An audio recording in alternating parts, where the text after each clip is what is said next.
Welcome to my channel study with Pranav Ravi. आज हम लोग इस वीडियो में क्लास 10th केमिस्ट्री का chapter 1 chemical reaction and equation का रिवीजन करने वाले हैं। एग्ज़ाम में अब महज एक सप्ताह ही बाकी रह गया है, तो जो भी इस चैनल पे नए हैं वो कृपया चैनल को सब्सक्राइब कर लें और अगर आपको वीडियो अच्छा लगे तो वीडियो को लाइक करें। वीडियो के अंत में आप हमें कमेंट करके सजेशन भी देना ना भूलें। तो चलिए शुरू करते हैं। हम उम्मीद करते हैं कि आप सभी ने अपने सिलेबस को अच्छे तरीके से कवर किया होगा। ये वीडियो उन लोगों के लिए है जिन्होंने अपना सिलेबस पूरा कर लिया है। ये सिर्फ रिवीजन वीडियो है और सिर्फ ये पढ़ने से आपका पूरा चैप्टर कंप्लीट नहीं होगा। जिन्होंने ये चैप्टर पढ़ा है उसी को रिवाइज कराने के लिए है। आपको जो मेन इस चैप्टर से रिलेटेड जो मेन टॉपिक्स हैं उनको कवर किया गया है, ताकि आप एग्ज़ाम से पहले उन सभी चीज़ों को रिवाइज कर लें, ताकि आने वाले एग्ज़ाम में आप अच्छा मार्क्स स्कोर कर पाएँ। अच्छा, चैप्टर का नाम है केमिकल रिएक्शन एंड इक्वेशन। तो सबसे पहले हम जानते हैं कि आखिर केमिकल रिएक्शन होता क्या है। तो chemical reaction is a type of reaction in which new substance are formed, and in chemical reaction at least one of the following will occur. The first one is change in state, change in color, evolution of a gas, change in temperature, and formation of precipitate. Next one is what is a chemical equation. So a chemical equation is the symbolic representation of a chemical reaction in a form of chemical formula and sign, symbol, and direction, in which the reactant entities are given on a left hand side and the product entities are given on right hand side. अब what is balance equation? The balance equation is the type of equation in which the number of atoms in LHS is equal to the number of atoms on the RHS।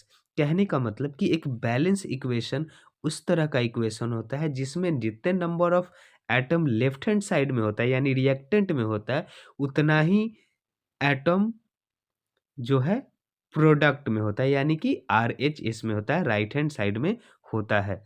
अब सबसे पहले है कि कुछ चीज़ें हैं जो हमको देखना है, हाउ टू बैलेंस है इक्वेशन। इक्वेशन बैलेंस कैसे किया जाए? टू बैलेंस इक्वेशन हमको the number of atom present in left hand side and the को बराबर करना होगा the number of atom present in RHS। तो इससे हमारा जो है इक्वेशन बैलेंस हो जाएगा। अब right A reactant and product. तो रिएक्टेंट क्या होता है? तो जो भी रिएक्शन से पहले जो भी जो मटेरियल होते हैं वो रिएक्टेंट होते हैं, और आप दोनों जब मिल के दोनों जब जैसे कि हमारे पास एक कोई भी मेटल है जैसे कि आयरन हो गया और ऑक्सीजन हो गया एक गैस। तो आयरन और ऑक्सीजन जब दोनों एक साथ है तो दोनों रिएक्टेंट है। जब दोनों एक साथ रिएक्ट कर जाते हैं तो वो आयरन ऑक्साइड बनाते हैं यानी FeO। तो दोनों ने आयरन ऑक्साइड बनाया, तो आयरन ऑक्साइड जो है प्रोडक्ट हो गया और आयरन और ऑक्सीजन जो है रिएक्टेंट हो गए। अब balance the maximum number of particle atom on the both side में करते हैं। अब हमें टाइप ऑफ रिएक्शंस पढ़ना है, केमिकल रिएक्शंस के टाइप्स।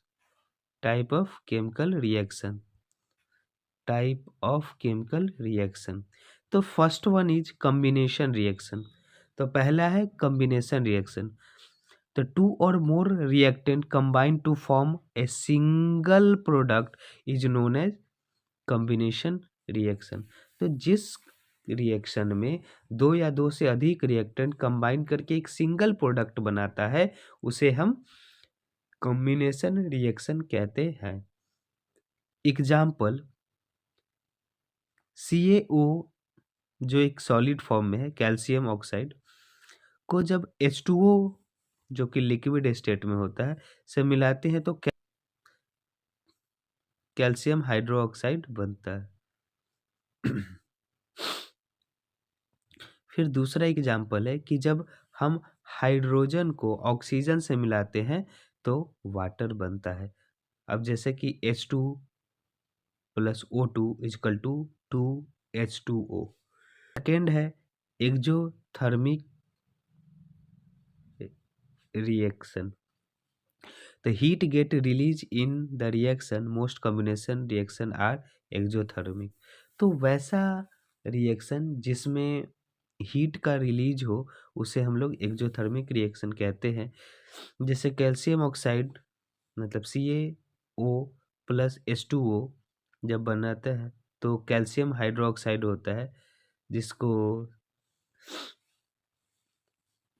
बाद हीट का रिलीज होता है। जब भी आप देखे होंगे कि जो चूने को हम पानी में डालते हैं तो उसके बाद उसमें से आपको बुलबुला निकलता नज़र आता होगा, वो जो है गैस जो है उसमें एक्जोथर्मिक मतलब आप समझ ही रहे हैं कि हीट जो है रिलीज हो रहा है तो वो इंडोथर्मिक रहता है, यानी कि हीट जो है एब्जॉर्ब हो रहा है।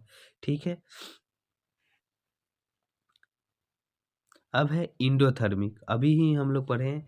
तो इंडोथर्मिक वैसा रिएक्शन होता है जिसमें हीट जो है एब्जॉर्ब होता है और very few combination reaction are endothermic. तो ज़्यादातर जो जो कॉम्बिनेशन रिएक्शन होते हैं वो एक्जोथर्मिक होता है, बहुत ही कम है जो इंडोथर्मिक होता है।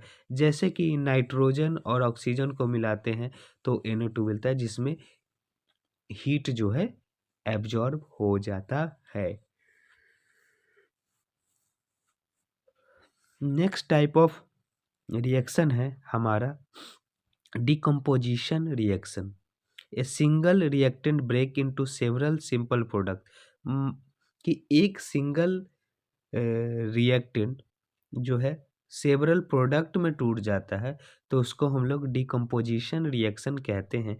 जैसे कि पहला है FeSO4 यानी फेरस सल्फेट ब्रेक डाउन हो जाता है गर्म करने पे किस चीज़ में,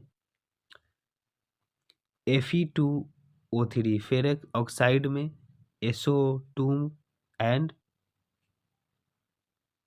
SO3 CaCO3 लाइमस्टोन में।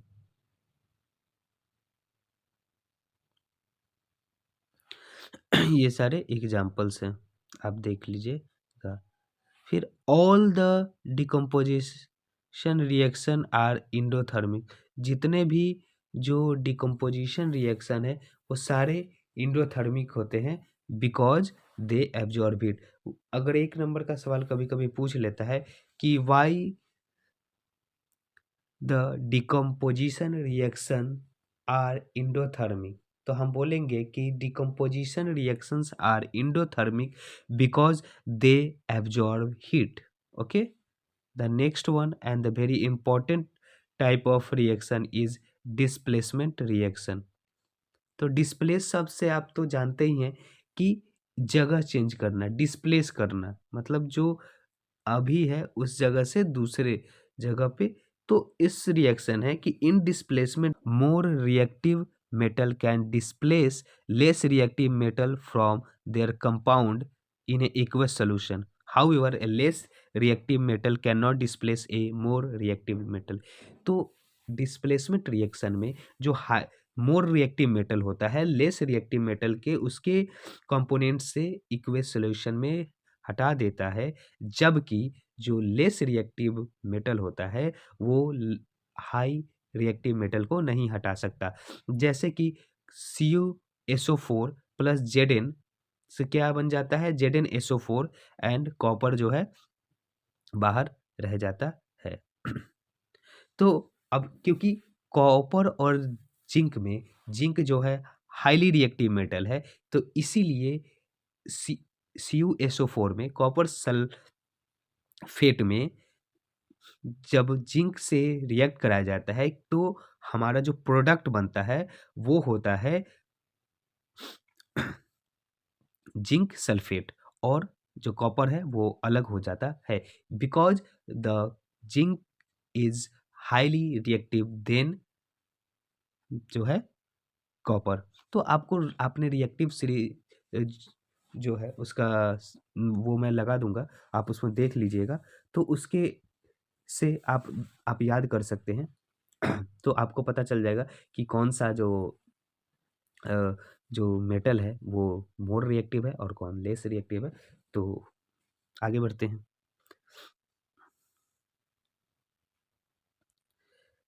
डबल डिस्प्लेसमेंट रिएक्शन, डबल से तो आप समझ रहे हैं, तो exchange of ion occur between two compound, दो कंपाउंड है, दोनों एक दूसरे से आयन को चेंज कर लेते हैं, एक्सचेंज कर लेते हैं, तो हम लोग उसको डबल डिस्प्लेसमेंट रिएक्शन कहते हैं, मतलब एक दूसरे से एक्सचेंज कर लेते हैं। जैसे कि Na2SO4 और BaCl2 दोनों जो है प्रोडक्ट में BaSO4 बन जाता है और NaCl बन जाता है, यानी कि sodium sulphate and barium chloride को मिलाते हैं तो बेरियम सल्फेट और सोडियम क्लोराइड के रूप में प्रोडक्ट प्राप्त करते हैं।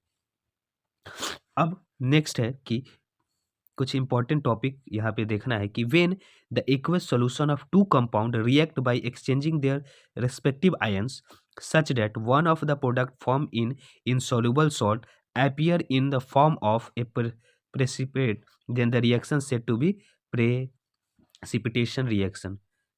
ठीक है। नेक्स्ट है न्यूट्रलाइजेशन रिएक्शन। तो when an acid react with a base and the two exchange their respective ions such that only salt and water are product, then reaction is known as neutralisation reaction. यानी कि acid react with, एक और आसानी से आप बोल सकते हो कि if when an acid it react with a base and form a salt is known as neutralisation reaction. Okay, the next one is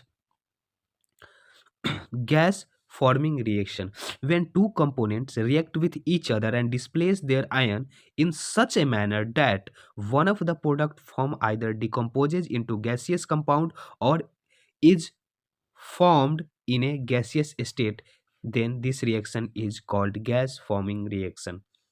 यहाँ तक आपको कोई दिक्कत नहीं होगा। नेक्स्ट बढ़ते हैं ऑक्सीडेशन। तो ऑक्सीडेशन होता क्या है? तो दो टर्म आपको इस चैप्टर में देखने को मिलेगा, ऑक्सीडेशन एंड रिडक्शन। ठीक है, तो व्हाट इज ऑक्सीडेशन? सबसे पहले अभी हमको जानना है कि ऑक्सीडेशन होता क्या है। तो when any substance gains oxygen और lose hydrogen is known as oxidation. तो कोई भी सब्सटेंस जब उसमें ऑक्सीजन की मात्रा बढ़ जाती है और हाइड्रोजन को वो लूज करता है तो उसे हम ऑक्सीडेशन कहते हैं। जैसे कि Cu+O2 को हीट करते हैं तो 2CuO बनता है, यानी ऑक्सीडेशन ऑफ कॉपर हो गया। कॉपर जो है, कॉपर एटम में ऑक्सीजन गेन हो गया तो वो कॉपर ऑक्साइड बन गया। उसी तरह CuO+H2 बन जाता है CuH2O, तो इसमें ऑक्सीडेशन ऑफ H2 हो गया, यानी कि किस किस में ऑक्सीजन जो है किस में बढ़ा, तो हाइड्रोजन में बढ़ा इस वाले इक्वेशन में। अब ऑक्सीडेशन इन एवरीडे लाइफ, हमारे प्रतिदिन कहीं ना कहीं ऑक्सीडेशन होता रहता है। तो उस हमारे सबसे पहला एग्जाम्पल है हमारे डेली लाइफ, एवरीडे लाइफ में कोरोजन। कोरोजन भी एक तरह का ऑक्सीडेशन ही है। क्या है? कोरोजन। ठीक है, तो when a metal is oxide by action of air and moisture is known as corrosion. तो जैसे आपने देखा होगा कि कहीं भी कोई भी लोहा है तो वो खुले में रहता है, उस तो वो लोहा पानी और हवा के संपर्क में आकर जंग लग जाता है। तो हम लोग कहते हैं कि देखो ये जंग लग गया, यानी कि ये कोरोजन उस पे लग गया। तो नेक्स्ट है कि हम उससे बचने के लिए क्या करते हैं? तो उससे बचने के लिए हम लोग क्या करते हैं, या तो उस पे गैल्वेनेशन कोटेशन मेथड का इस्तेमाल करते हैं, या कोटिंग करते हैं, या पेंट कर देते हैं, ताकि उस लोहे पे जंग ना लगे। क्योंकि एक पेंटिंग करने से, पेंट कर देने से उसपे एक लेयर हो जाता है पेंट का, जिससे ऑक्सीजन जो है मेटल से डायरेक्टली कांटेक्ट नहीं कर पाता, जिससे रिएक्शन नहीं हो पाता, आयरन जो है कोरोजन से बच जाता है। The next topic is rancidity. When fats and oil are oxidized, their smell and taste change.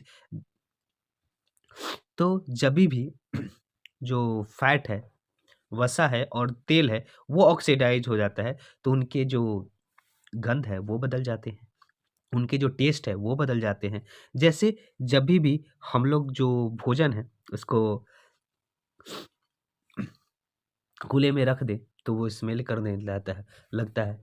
तो इसीलिए देखते हैं कोई भी जो पैक्ड फूड होता है उसको हम लोग केप्ट करते हैं एयर टाइट कंटेनर में, ताकि वो जो हो ऑक्सीडाइज ना हो पाए। बहुत सारा फूड जो होता है उसमें, जैसे कि कोको कोला वगैरह, जो भी सॉफ्ट ड्रिंक्स है उसमें कार्बन डाइऑक्साइड किया जाता है, ताकि उसमें ऑक्सीजन जाके ना मिले और वो खराब ना हो। रिडक्शन। तो रिडक्शन होता क्या है? तो रिडक्शन जो है अपोजिट ऑफ ऑक्सीडेशन है। तो इसमें क्या होता है कि कोई भी सब्सटेंस लूज करता है ऑक्सीजन को और हाइड्रोजन को गेन करता है। वही ऑक्सीडेशन में क्या हो रहा था कि ऑक्सीडेशन में कोई भी सब्सटेंस ऑक्सीजन को गेन कर रहा था और हाइड्रोजन को लूज कर रहा था, लेकिन रिडक्शन में सब्सटेंस ऑक्सीजन को लूज करता है और हाइड्रोजन को गेन करता है। नेक्स्ट है कि CuO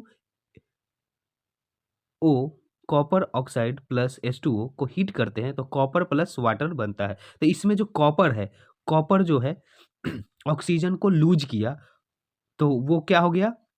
तो यहाँ पे इस इक्वेशन, इस रिएक्शन में रिडक्शन हुआ, किसका? Reduction of CuO। ठीक है। अब रिडॉक्स क्या होता है? The red for reduction and ox for oxidation. तो दोनों को एक साथ देखा जाए, किसी भी इक्वेशन में ऑक्सीडेशन भी हो, रिडक्शन भी हो, तो उसको हम लोग रिडॉक्स रिएक्शन कहते हैं। जैसे एग्जांपल में यहाँ पे कॉपर ऑक्साइड जो है ऑक्सीजन को लूज कर रहा है, जबकि यहाँ पे हाइड्रोजन जो है यहाँ पे ऑक्सीजन को गेन कर रहा है। तो इसी इक्वेशन में कॉपर जो है लूज कर रहा है ऑक्सीजन, तो यहाँ पे रिडक्शन देखने को मिल रहा है, और जबकि हाइड्रोजन जो है ऑक्सीजन गेन कर रहा है, तो यहाँ पे ऑक्सीडेशन देखने को मिल रहा है। तो इसी रिएक्शन को हम लोग रीडॉक्स कहते हैं। रीड फॉर रिडक्शन और ऑक्स फॉर ऑक्सीडेशन। ठीक है। जो भी इस चैनल पे पहली बार है तो कृपया चैनल को सब्सक्राइब करें